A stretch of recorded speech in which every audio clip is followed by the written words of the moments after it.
The Kentucky Wildcats and the Louisville Cardinals, two very different teams with very different trajectories and paths heading into this college football season. Week 1 is in the books, and we've got a little bit to talk about, especially when it comes to where can these teams go by the end of the season. Obviously, the Louisville Cardinals have a little bit more offensive firepower thanks to one Jeff Brom and some of the work they did in the transfer portal, but then you got old Amish Buttermilk Stoops, and Buttermilk won the way Buttermilk wins.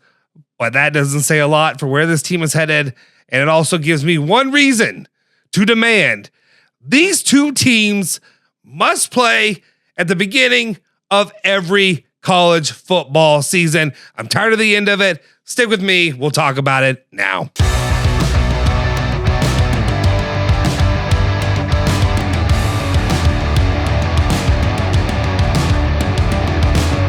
Can you smell it in the air? Do you feel it in your loins? Yeah, college football is back. BBN, cards, it's all back. Louisville football is back, and yeah, sorry BBN, Buttermilk's back.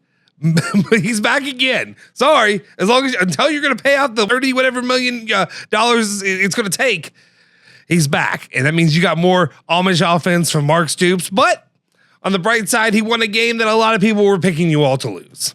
Was there a lot that I could really take away positively from it? The defense can get some stops when they need to get stops. Yeah, you're playing against Toledo, and yes, we will give Toledo, I guess, their roses, whatever you want to give them. Go out there and win against that team. But now you got a whole league in front of you in the SEC, including Texas.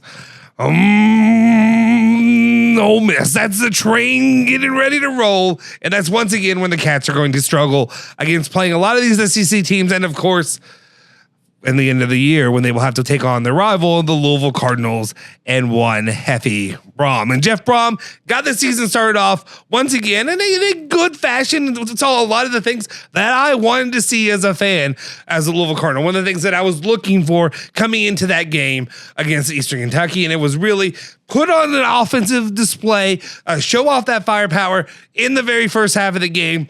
Get to halftime with no issues, and then let the starters rest, let Miller Moss rest, and let guys get some reps in the second half, and just try not to kill me when it comes to who I'm gambling on, and if I took the over or did I take the under. I'm not going to say how I'm feeling right now at this moment.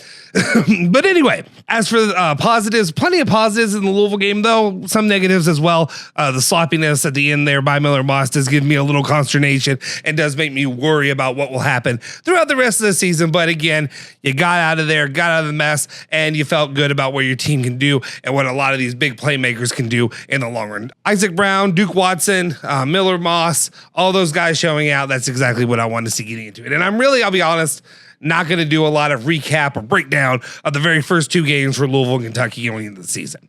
Kentucky, maybe you have a better chance at a 5-7 season now. So there you go. Congratulations. We can move on, and we can be excited about it. The real reason, though, that I'm starting out with this video, and yes, I know it's been a while since I've done a video where he just came back now after 4 or 5 months, and he's back doing videos. Yeah, I'm back. I'm back, baby. We'll talk about that at the end of the video. We can talk about it. If you stick around afterward, I'll tell you where I've been, what's going on, why did it take me so long to come back and do more videos. That being said, the reason I'm here today and the take that I have for you is that once again, I am back on my podium, back on my soapbox, saying that this all has to stop. Please, no more cupcakes, no more nonsense, no more trash to start the season for me and for the Louisville Cardinals and also for the Kentucky Wildcats. And I understand at this point now with the SEC going to 9 SEC games and demanding one more Power 5 opponent, which will be hopefully the Louisville Cardinals for the Kentucky Wildcats, unless they find a way to get somebody else. Maybe they can get, I don't know, Purdue. Maybe Purdue will sign up with them, and then they'll get out. They'll skip out. They'll skedaddle, and they won't have to play Louisville. I don't know.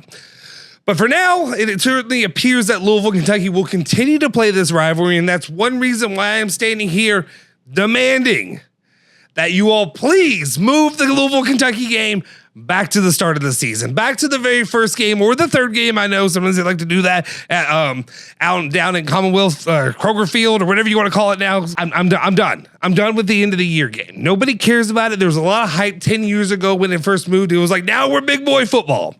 Now we are big bluegrass football. The Governor's Cup right there next to the Egg Bowl, right there next to the Iron Bowl, next to that's fine.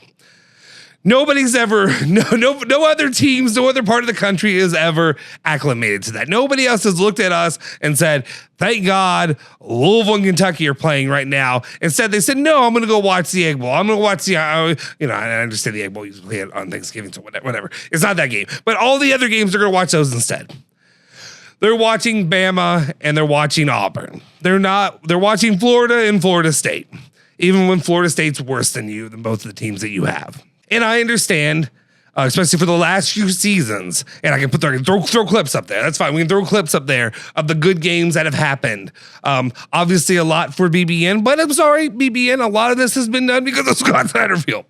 Scott Satterfield gave you a nice streak of wins. I mean, I guess it says I'm reading. It looks like it should say 5. I'm seeing 4 blue, and I'm seeing 1 white.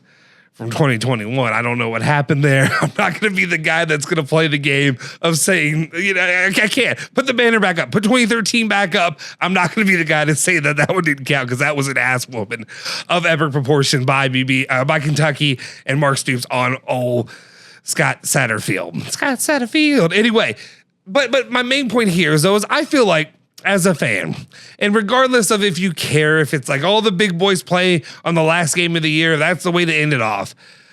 I'm not here for it. I don't need it anymore. I want Louisville, Kentucky to start off the season. I want to start it off with somewhat of a bang. And I understand that bang maybe be a little bit of a whimper. Maybe Louisville's not up to snuff that year. Maybe we'll see if Mark Stoops hangs around. Maybe Mark Stoops will continue doing what this new Mark Stoops has done. But one of the things that I need and one of the things that I love back growing up watching the Louisville Kentucky rivalry was always knowing that I could rely on that big pop to start my season. No matter how good my team was, I remember sitting here watching the 06 team, my favorite team of all time. I was nervous.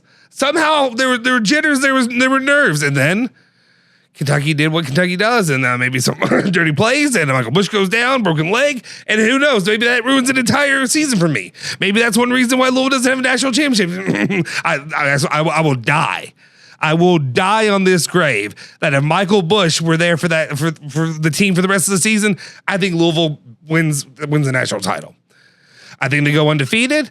I think they find a way to sneak in, and I think they beat that Ohio State team just like Florida did.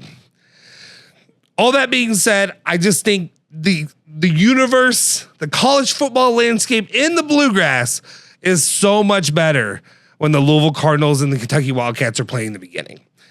And I understand maybe if you're a Kentucky fan or maybe even a Louisville fan, you want to see those teams get in the dirt, in the trenches, go through the rigmarole and get to the end, and whoever you have left is who you have to play with.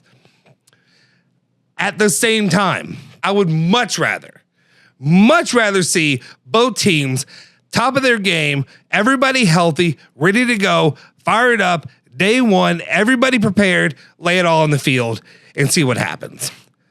Remember, even though Steve Crackthorpe came here and Louisville, while having some of the greatest players that I can recall, players that I love, Eric Wood, Brian Brom, all the holdovers from the 06-07 team that were still there, a team that was still poised to be one of the top 10 teams in the nation, or they believed at the time, laid an egg and Stevie got loose.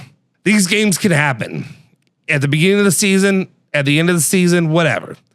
I think the bluegrass is better when both teams are ready to go and playing each other game one of the season. And it's not just that. That's not the only place I leave it. I could go on for so many different statistics and all that, but especially this year of all years. When the college basketball gods, the deities, the NCAA, maybe the scheduling, something between Mark Pope, Pat Kelsey, Josh Hurd, whoever's doing it, whoever the basketball gods are in your mind, decided to make Louisville, Kentucky play in early November. on a Tuesday night in early November, well, long before, maybe 2 weeks, before the college football game takes place. And I'm sorry, no matter what, the college football game should be played prior to the college basketball game.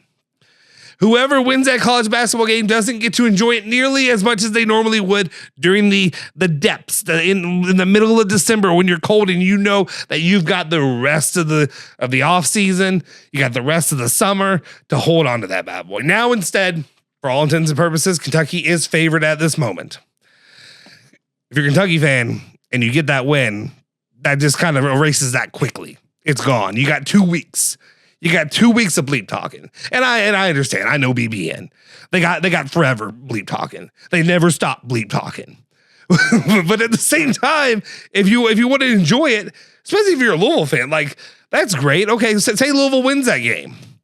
That's fine. Okay, I get to enjoy it. And then guess what? I had to have all these nerves right back on me 2 weeks later. But not being able to truly enjoy and ingest and just let it settle the victory over your rival and having, September, October, and then November to get through before the December game, to me, that's the most fair way that the world can justify having these rivalry games. I don't know. I think it's important.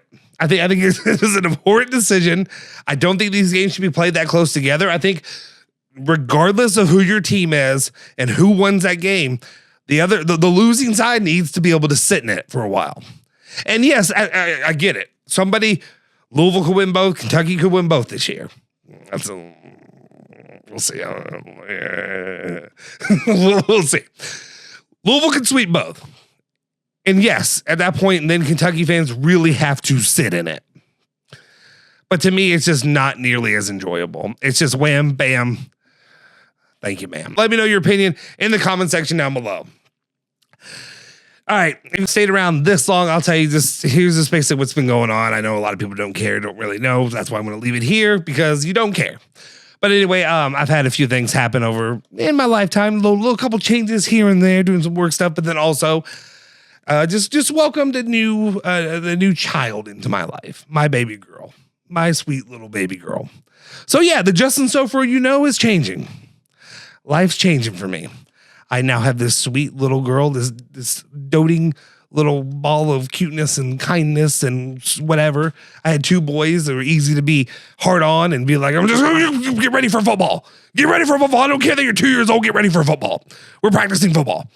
Now this girl that I'm like, oh, you're a sweetheart. She has warmed my cold, dead heart.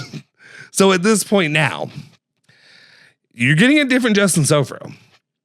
I don't know what happened to him. The guy who crucified Kenny Payne. The guy who yelled and screamed with anger and agony when it came to every time that Ron English made a bad call, set a bad lineup. Whenever that happened, when he completely melted against Florida State, when we don't need to go on forever. All that stuff it's dead and gone. I guess there's no more crushing. No more hard times for Ron English.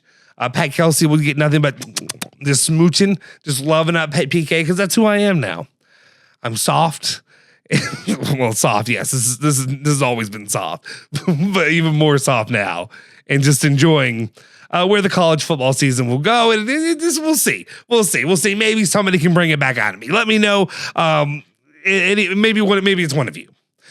Do me a favor, though, if you haven't already, subscribe to the YouTube channel, whether you're watching this on Twitter or whatever. If you go right up here, this little QR code, find the QR code, click on that, and subscribe to the YouTube channel. Really appreciate any support you guys would give. Anyway, I'm Justin Sofro. You can follow me at Twitter, on Twitter, at Justin Sofro. Obviously, also at Now We Can Talk Like Fans. And until next time, I'll see you. BBN, Cards, Louisville, Kentucky. There we go. See ya.